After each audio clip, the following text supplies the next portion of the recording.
अस्सलाम वालेकुम दोस्तों, मैं हूं Usman Ali. Welcome to my channel. और आज की वीडियो के अंदर हम बात करेंगे कि अगर आप बैंक से प्रॉफिट हासिल कर रहे हैं और अपनी टैक्स रिटर्न फाइल करना चाहते हैं तो आप किस तरह से इनकम टैक्स अपनी रिटर्न फाइल करेंगे। इसके अलावा अगर आपकी कोई सोर्स ऑफ इनकम किसी दीगर जो है वो सोर्सेज से है, तो और इसके साथ-साथ जो है वो आपको बैंक से प्रॉफिट भी आ रहा है, तो आपने बैंक प्रॉफिट को कहाँ पे डिक्लेयर करना है। सो आज की वीडियो के अंदर हम स्पेसिफिकली देखेंगे कि ऐसे लोग जो कि बैंक से प्रॉफिट हासिल कर रहे हैं, वो अपनी रिटर्न को कैसे फाइल करेंगे। और इसके अलावा जो है वो दीगर जो है वो सोर्स ऑफ इनकम करने वाले, अगर उनको बैंक से प्रॉफिट हासिल रहा है, तो ये वीडियो उनके लिए भी है। तो चलिए स्टार्ट कर लेते हैं। स्टार्ट करने से पहले मैं आपको बताता चलूँ कि अगर आपने अभी तक हमारे यूट्यूब चैनल को सब्सक्राइब नहीं किया है, तो यहाँ सब्सक्राइब के बटन के ऊपर क्लिक करके सब्सक्राइब कर लीजिएगा और साथ बेल आइकन को भी दबा दीजिएगा, ताकि जब भी हमारी कोई लेटेस्ट वीडियो आती है उसकी नोटिफिकेशन आप तक पहुँचते रहें। चलिए स्टार्ट कर लेते हैं।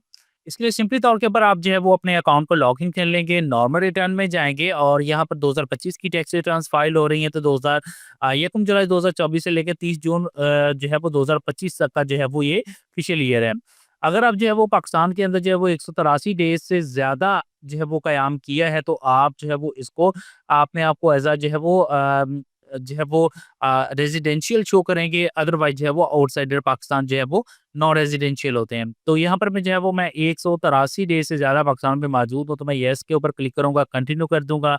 यहाँ पर जो है वो आपने जो है वो प्रॉफिट के लिए जो है वो टैक्स रिटर्न फाइल करने के लिए आपने सिंपली जाना है येस के ऊपर और यहाँ पर एक्सेप्ट एंड कंटिन्यू के ऊपर क्लिक कर देना। ये नया फॉर्म इसमें यहाँ पर इंट्रोड्यूस किया गया है, लेकिन ये काफ़ी कॉम्प्लिकेटेड है और इसमें जो है वो आपके लिए जो है वो कदरे आसान है टैक्स रिटर्न फाइल करना, अगर आप यहाँ से जो है वो नॉर्मल रिटर्न के फॉर्म में जाते हैं। यहाँ पर हम नॉर्मल रिटर्न के फॉर्म में आ गए हैं और यहाँ पर जो है वो 2 चीज़ें हैं। टैक्स जब भी जो प्रॉफिट बैंक से हासिल होता है, अगर तो वो आपका 5 मिलियन से कम है, यानी 50 लाख से कम है, तो उसको अलग सेक्शन के अंदर हम ऐड करेंगे।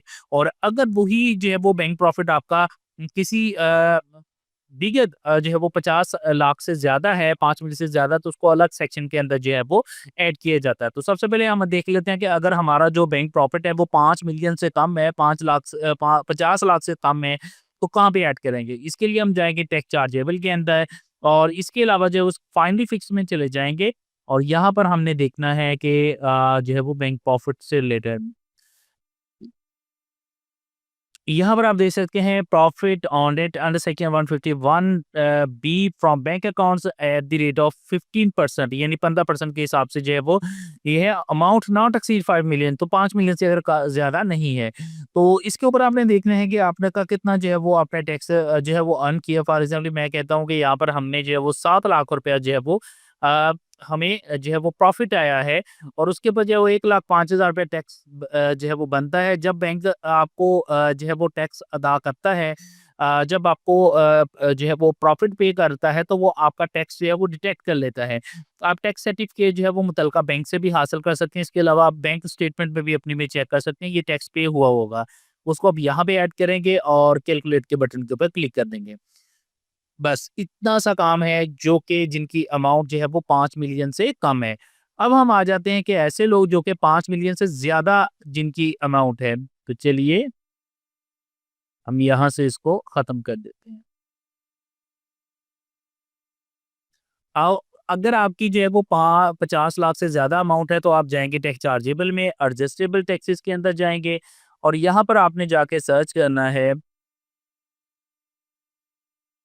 प्रॉफिट ऑन डेब्ट। यहाँ से हम देखेंगे बैंक्स के हवाले से, तो यहाँ पर हम आ जाते हैं नीचे। यहाँ पर देखिए profit on debt under section 151 B from bank accounts deposit at the rate of 50%। इसके ऊपर जाते हैं, तो क्लिक किया तो हमें ये स्पेसिफिक सेक्शन के अंदर लेके आ गया है। इसको ऐड करने के लिए आप यहाँ पर ऐड के बटन के ऊपर क्लिक करेंगे और यहाँ पर आपने अपना आईबीएन नंबर लिखना है, यानी इंटरनेशनल बैंक अकाउंट नंबर। तो जो भी आपका बैंक अकाउंट नंबर है, वो आप यहाँ पे अपना जो है वो बैंक अकाउंट नंबर लिखेंगे।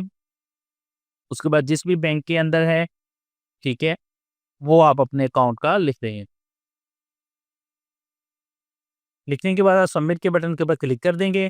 उसके बाद यहाँ पर जो है वो जितनी आपने इनकम आपके पास आई है, फॉर एग्ज़ाम्पल मैं कहता हूँ कि मेरे पास जो इनकम आई है, वो आई है जो है वो 60 लाख रुपया। मैं कैलकुलेट के बटन के ऊपर क्लिक करता हूँ। अब इसका जो है वो आपने 50% जो है वो टैक्स निकाल लेना है, वो अप्रॉक्सिमेटली जो है वो तकरीबन 9 लाख रुपया बनता है, वो यहाँ पे आप ऐड कर देंगे।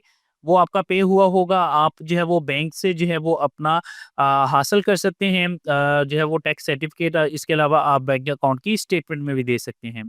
तो अगर तो आपका जो है वो 50 लाख से ज़्यादा है तो आपने यहाँ पे ऐड करना है, अदरवाइज़ आप फाइनल फिक्स में जाएँगे।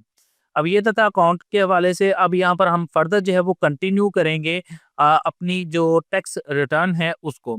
तो इस हवाले से जो है मैं फाइनल फिक्स में जाता हूँ और यहाँ पर जो है वो बैंक ऑफ प्रॉफिट्स के अंदर लिख लेता हूँ मैं कि मुझे जो है वो 7 लाख रुपया जो है वो मैंने जो है वो बैंक प्रॉफिट मुझे मिला है।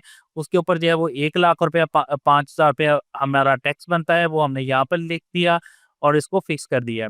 अब इनकम हमारी जो है वो सिर्फ़ यही है, तो हमने यहाँ पे शो कर ली। इसके अलावा अगर कोई आपने टैक्सेस अदा किए हुए हैं अपने मोबाइल फ़ोन के ऊपर, या आपने जो है वो कोई अपने इलेक्ट्रिसिटी बिल वगैरह के ऊपर, तो वो आप यहाँ पे ऐड कर सकते हैं। फॉर एग्ज़ाम्पल मैंने टेलीफ़ोन के ऊपर जो है वो यहाँ पे ऐड किए हुए हैं। तो आप यहाँ पर टेलीफ़ोन नंबर लिखेंगे, उसके बाद किस नेटवर्क का सिम है, वो आप यहाँ पे लिखेंगे। फॉर एग्ज़ाम्पल मैं यहाँ पर लिख लेता हूँ, मोबिलिंक की मेरी सिम है और इसके ऊपर टैक्स फॉर एग्ज़ाम्पल मैंने अदा किया हुआ है ₹1550, तो वो मैं यहाँ पे लिख लेता हूँ। तो आपने अपने अकॉर्डिंग चेक कर लेना है। इसके अलावा भी कोई टैक्सेस जो हैं, जो कि एडजस्टेबल हैं इन तमाम सेक्शंस के अंदर, अगर वो आपने पे किए हुए हैं, तो वो भी यहाँ पर आप अपने ऐड कर सकते हैं। अब मैं कॉम्पिटिशन्स में जाता हूँ, तो यहाँ पर देखिए हमारा 1550 से रिफंडेबल के अंदर है।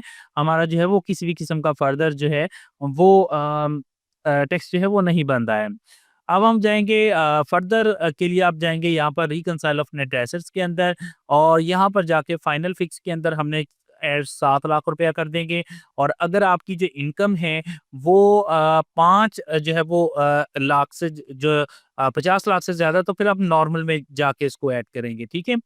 तो यहाँ पर हमने ऐड कर दिया है। पर्सनल एक्सपेंसेस में जाएँगे, जितने भी हमारे एक्सपेंसेस हुए हैं, घर के अखराजात, वो यहाँ पे हम ऐड करेंगे।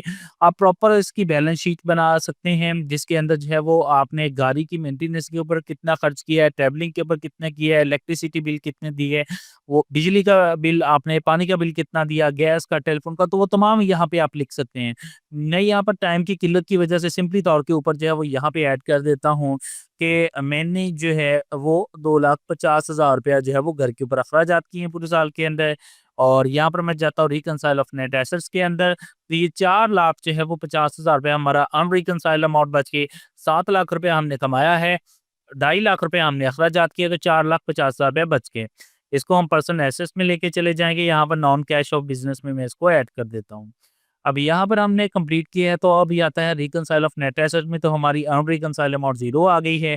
अब मैं पर्सनल एसेट्स के अंदर जाऊँगा, अगर कोई हमारे एसेट्स हैं, कोई प्रॉपर्टी है, अगर तो एग्रीकल्चर प्रॉपर्टी है तो यहाँ पे ऐड करेंगे, अगर कोई कमर्शियल या रेजिडेंशियल प्रॉपर्टी है तो हम यहाँ पे ऐड करेंगे। फॉर एग्ज़ाम्पल प्रॉपर्टी ऐड करने के लिए आपने यहाँ पर प्रॉपर्टी का एड्रेस लिखना है, ठीक है? और उसके बाद कितनी है आपकी प्रॉपर्टी, ठीक है? इसकी कंप्लीट डिटेल आपने लिखनी है, कीवर्ड नंबर, खतौनी नंबर, और उसके अलावा जो भी इसकी कंप्लीट डिटेल है वो लिखनी है, इसकी वैल्यू लिख देनी है। फॉर एग्ज़ाम्पल मैं लिख देता हूँ कि इसकी वैल्यू जो है वो 28 लाख रुपया है, वो मैंने यहाँ पे डिक्लेयर कर दी है। इसके अलावा जो है वो फर्दर आपका बिज़नेस तो है कोई नहीं, तो इसमें आपका बैंक अकाउंट है, वो आप यहाँ पे अपना बैंक का अकाउंट डिक्लेयर कर सकते हैं, अपना यहाँ पर आईबीएन नंबर लिखेंगे। और इसके अलावा कहाँ पे महँगे, फॉर एग्ज़ाम्पल मैं कहता हूँ यूबीएल के अंदर मेरा जो है वो स्क्वायर ब्रांच में जो है वो मेरा अकाउंट है। जिस भी अकाउंट है वो आप अकाउंट टाइप भी लिख सकते हैं, ठीक है? सेव करेंगे। क्लोजिंग बैलेंस आपने यहाँ पे लिखना है। ये बात ज़हन में रख लीजिएगा कि आपका जो क्लोजिंग बैलेंस है वो आपने यहाँ पे मेंशन करना है। इस वक़्त फॉर एग्ज़ाम्पल आप टैक्स रिटर्न जो है वो अगस्त में फाइल कर रहे हैं, तो आपने अगस्त के अंदर ये नहीं देखना कि मेरे अकाउंट में बैलेंस कितना पड़ा हुआ है, बल्कि आपने 30 जून को जो आपका क्लोजिंग बैलेंस है वो यहाँ पे लिखेंगे। फॉर एग्ज़ाम्पल मैं लिख देता हूँ कि क्लोजिंग बैलेंस मेरा 2.5 लाख रुपया है, ठीक है? वो मैंने यहाँ पे ऐड कर दिया। इसके अलावा जो है वो कोई गाड़ी आपकी नाम के ऊपर मौजूद है, फॉर एग्ज़ाम्पल ये एफडीए में लिख देता हूँ कि मेरे पास जो है वो ये एक मोटर बाइक मौजूद है, फॉर एग्ज़ाम्पल, ठीक है? उसकी कंप्लीट आपने डिटेल लिखनी है, मोटर बाइक कौन-सी है, उसका इंजन नंबर क्या है, चेसी नंबर क्या है, ये सारी डिटेल यहाँ पे लिख के उसकी वैल्यू जो है वो यहाँ पे ऐड कर देंगे उसकी प्राइस को, ठीक है? मज़ीद भी अगर ऐड करना चाहते हैं तो इसी तरह से आप करेंगे, ठीक है? उसके अलावा कोई आपके पास पर्सनल आइटम्स है, मोबाइल फ़ोन है, लैपटॉप है, वो कितनी रुपीज़ के हैं, वो आप यहाँ पे ऐड कर सकते हैं। इसके अलावा अगर आपके पास जो है कोई हाउस होल्ड इफेक्ट के अंदर जो है वो कोई घर की चीज़ें मौजूद हैं, वो आप यहाँ पे ऐड कर सकते हैं। अगर कोई कीमती चीज़ आपके पास फर्दर कोई पोज़ेशन के अंदर मौजूद है, वो भी चीज़ें ऐड कर सकते हैं। इसके अलावा कोई अदर एसेट्स हैं, तो आप यहाँ से ऐड कर सकते हैं। फॉर एग्ज़ाम्पल ये मैं कह देता हूँ कि मेरे पास जो है वो गोल्ड है, वो आप उसकी डिटेल लिख के यहाँ पे ऐड कर सकते हैं, ठीक है? कितने तोला है। तो इस तरह से आपने ऐड कर लेना है और इसको कैलकुलेट करते हैं। कैलकुलेट करने के बाद जो है वो ये मैं अनरिकंसाइल्ड ऑफ नेट एसेट्स में आता हूँ। तो ये मुझे कह रहा है 36,35,000 रुपए जो है वो इसने अनरिकंसाइल्ड अमाउंट निकाल दिया। ये कौन-सी अमाउंट है? ये वो अमाउंट है जो कि हमने यहाँ पे प्रॉपर्टी ऐड की है। अपने ये जो तमाम चीज़ें हैं, ये सारी इसी के अंदर आएँगी, ठीक है? हम जाएँगे रिकंसाइल ऑफ नेट एसेट्स में। इसको हमने कॉपी किया। अब ये जितनी भी प्रॉपर्टीज़ हमारे पास वगैरह मौजूद हैं, ये पहले से मौजूद है, तो हम जाएँगे ऊपर यहाँ पर देखिए net assets of the previous year, उसके अंदर हम इसको ऐड कर देंगे, कैलकुलेट कर देंगे और इसके बाद हम जाएँगे नीचे तो यहाँ पर देखिए हमारी अनरिकंसाइल्ड अमाउंट 0 आ चुकी है।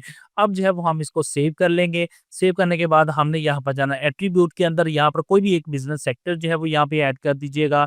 व्हाट्सएवर जो भी आपका है। फॉर एग्ज़ाम्पल मैं लिख लेता हूँ अदर्स ठीक है। आपने जो भी आपका सोर्स ऑफ है इसके अकॉर्डेंस आपने बैंक से प्रॉफ़िट हासिल कर रहे हैं तो वो उसके अकॉर्डेंस में कैटेगरी मौजूद होगी तो वो आप तलाश करके इसमें ऐड कर लीजिएगा। करने के बाद मैं सेव के बटन के ऊपर क्लिक कर देता हूँ इस ठीक है। यहाँ पर आपने स सेव के बटन के ऊपर क्लिक कर देना है। उसके बाद आपने सबमिट के बटन के ऊपर क्लिक करना है। तो ये आपसे बाकायदा कोड माँगेगा एक जो आपका पिन कोड है वो अपने पिन कोड देना है। अगर आपको पिन कोड याद नहीं है, आप जाएँगे यहाँ पर सेल्स में चेंज पिन के ऊपर क्लिक करके अपना कोई भी जो नया पिन रखना चाहते हैं, वो यहाँ पे आप नया पिन रखिएगा 4 डिजिटल का, हो गया। उसमें ड्रॉप्ड में एडिट में जाएँगे, दोबारा सबमिट के बटन के ऊपर क्लिक करेंगे, तो ये आपसे पिन माँगेगा, आप पिन देंगे तो आपकी टैक्स रिटर्न जो है वो फाइल हो जाएगी। सो इस तरह से जो है वो आप अपनी जो है वो टैक्स रिटर्न जो है वो उसको फाइल कर सकते हैं। आई होप जो है ये वीडियो आपके लिए हेल्पफुल रही होगी। वीडियो पसंद है इसको लाइक कीजिएगा, दोस्तों तक शेयर कीजिएगा। Thanks for watching and Allah